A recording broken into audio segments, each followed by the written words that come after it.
Je suis en train actuellement de lire un ouvrage sur l'histoire de l'art de Viviane Royce et Denis Vernant. Et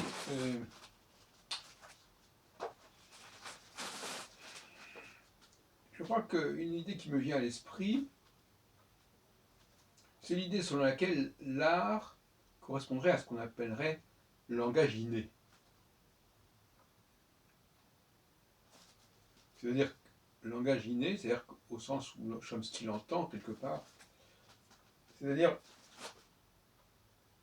que nous aurions en nous-mêmes déjà une forme de langage, avant même d'avoir appris telle et telle langue. Et ce langage brut serait effectivement, correspondrait plus ou moins à ce que nous appelons l'art, dans le domaine pictural ou dans le domaine musical, etc. C'est un langage pré-langage, en quelque sorte, qui anticipe, qui est préalable à tout apprentissage du langage. Qu'on passerait ainsi, par exemple, d'une sorte de langage musical que nous avons, que probablement l'embryon, le fœtus peut avoir, vers un langage parlé, un langage traditionnel, institué. Et, d'une certaine façon, nous avons besoin que tout langage que nous apprenons, que nous entendons, soit converti dans ce langage premier. En tout cas, selon cette thèse, je ne sais même pas si elle est exposée ici, ça n'a pas d'importance, mais ça m'a inspiré cela. Selon cette thèse,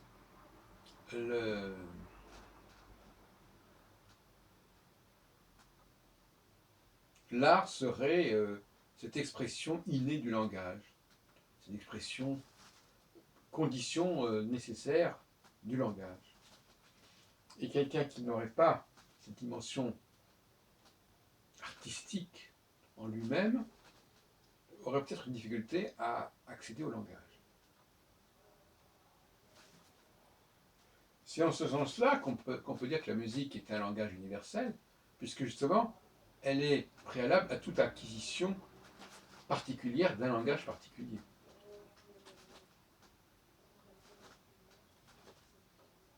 Je voudrais aborder aussi un autre problème qui m'est venu comme ça à la Cinémathèque aujourd'hui, la Cinémathèque de France.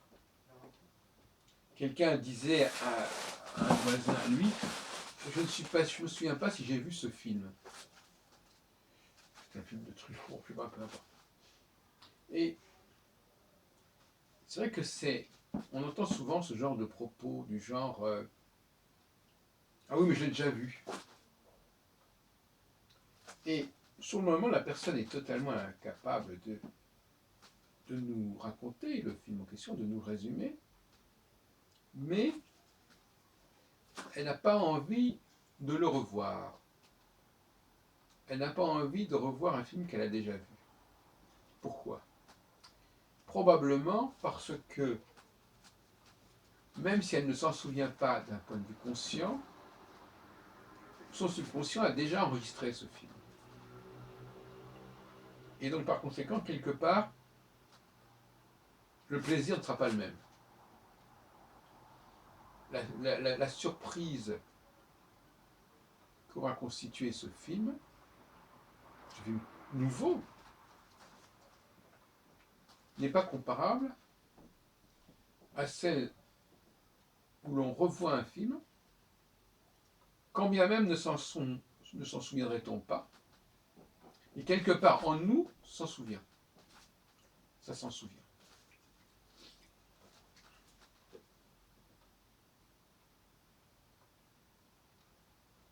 Ce qui montre bien que tout n'est pas comparable.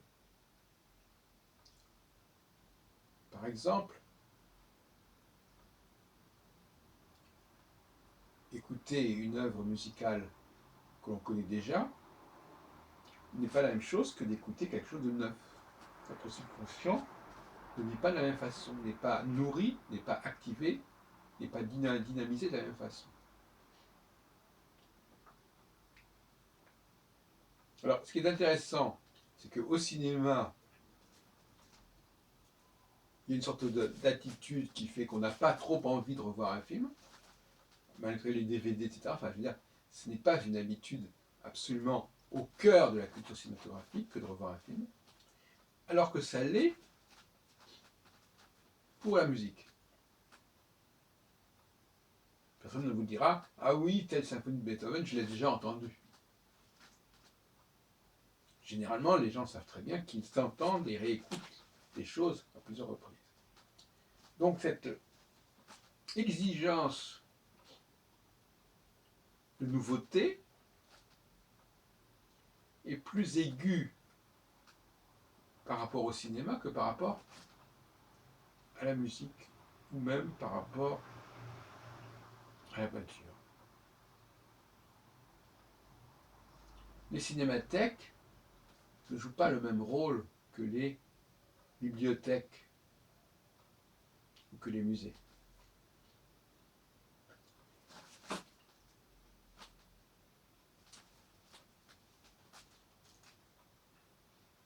En ce sens, on peut regretter qu'au niveau musical, les gens ne soient pas plus exigeants, plus demandeurs de nouveautés, comme ils le sont au niveau du cinéma. Alors ça, je ne peux pas comprendre réellement pourquoi c'est comme ça, si ce n'est qu'effectivement, le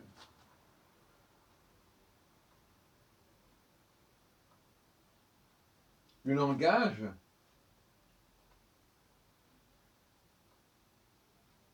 pas simplement le langage en tant que tradition, en tant que connaissance, pas chose d'inné comme ça, mais le langage déjà établi, élaboré, passe par une forme de répétition, de redondance.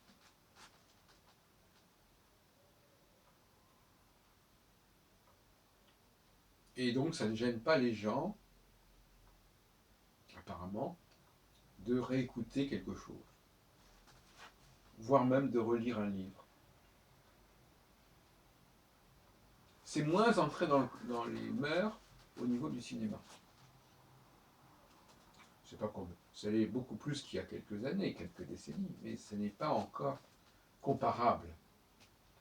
On voit bien qu'il y a une très grande disponibilité du public à des nouveaux films,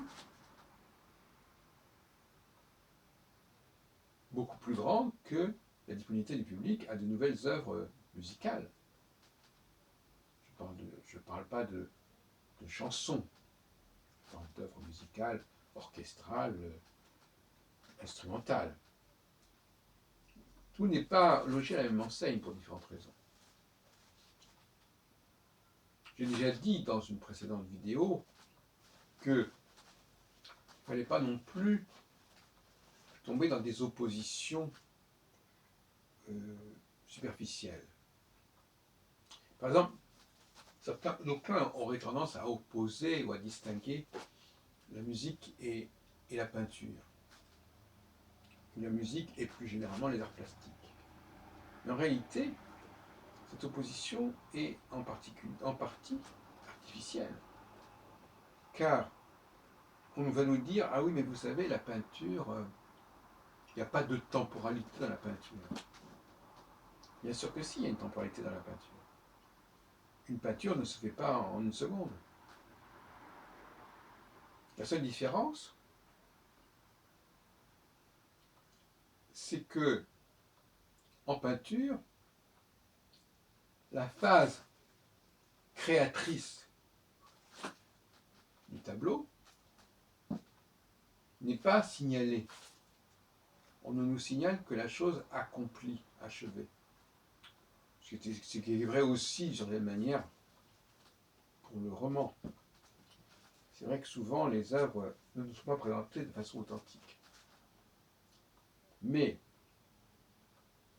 il serait très intéressant, ça a été fait, mais rarement, de filmer une peinture en train de se faire.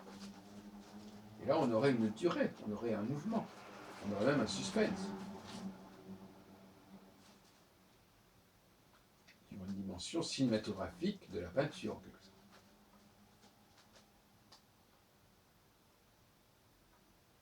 Dans le cas de la musique, évidemment, la comparaison a ses limites, puisque c'est l'acte même, le processus même de la musique qui fait l'œuvre. Alors qu'en peinture, le processus qui aboutit à l'œuvre reste au second plan par rapport au résultat abouti.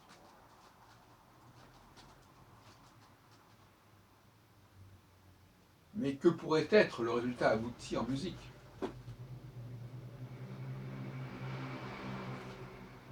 On voit donc que la musique,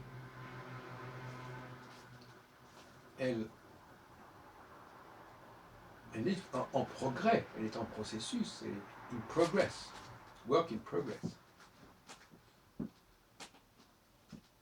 La musique nous parle de quelque chose qui est en train de se former. Et en même temps,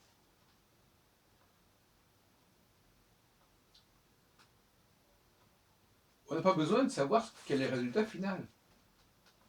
On ne va pas aboutir à un résultat final qui va être formalisé. Tout au plus pourrait-on dire que on pourrait par exemple dire que les dernières secondes d'une symphonie ou d'une sonate sont suffisantes, par exemple. Ce ne serait pas idiot d'ailleurs, parce que on nous inflige souvent la nécessité d'entendre une symphonie ou une sonate de A jusqu'à Z, mais on pourrait aussi se contenter, ce qui rapprocherait de la musique, de la peinture, on pourrait se contenter de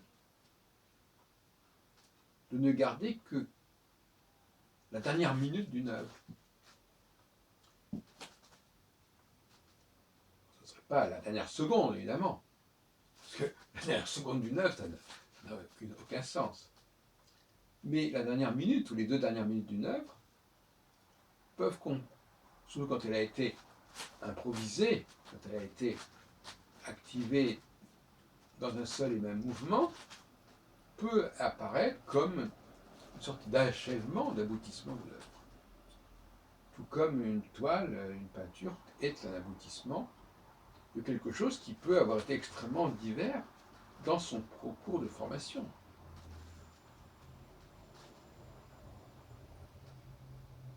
Mais globalement, la musique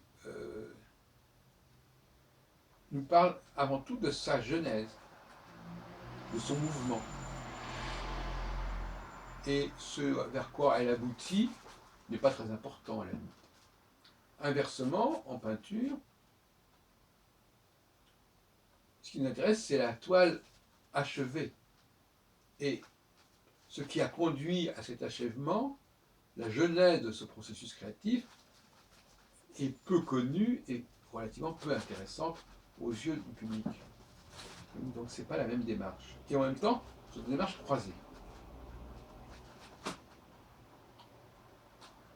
Maintenant, j'ai écouté tout à l'heure une émission à France Culture sur Thelonious Monk.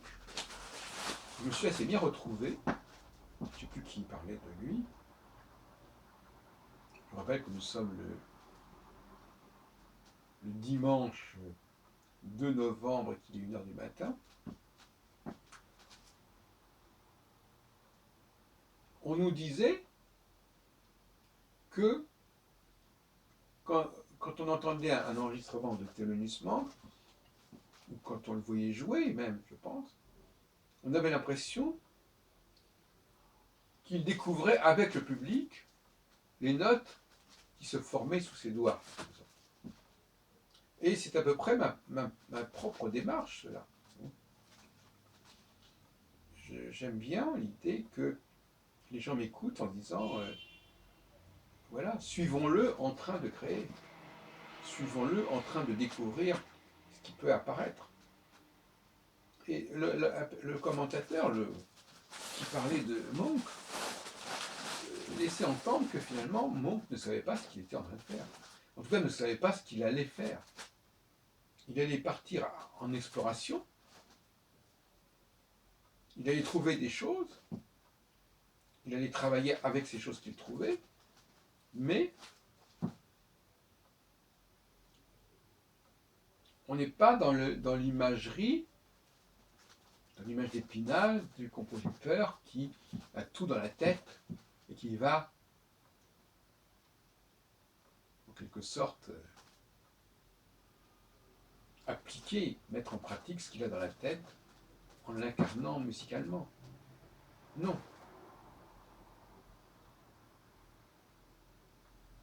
Il s'agit réellement de quelque chose qui naît et le compositeur est à l'écoute de sa propre musique en train de se faire. Mais on comprendra bien que c'est beaucoup plus vrai pour le jazz que pour certaines formes de musique. Et le jazz est un exemple remarquable qui malheureusement n'a pas modifié complètement les comportements par rapport à la musique classique. C'est-à-dire qu'effectivement, c'est une musique en train de se faire. Et celui qui joue cette musique, il était en train de la découvrir en fait. Même si effectivement il y a un certain style musical chez tel et tel compositeur, mais néanmoins, pour ce compositeur, chaque œuvre, chaque improvisation est quelque chose de nouveau, d'inédit, d'inouï.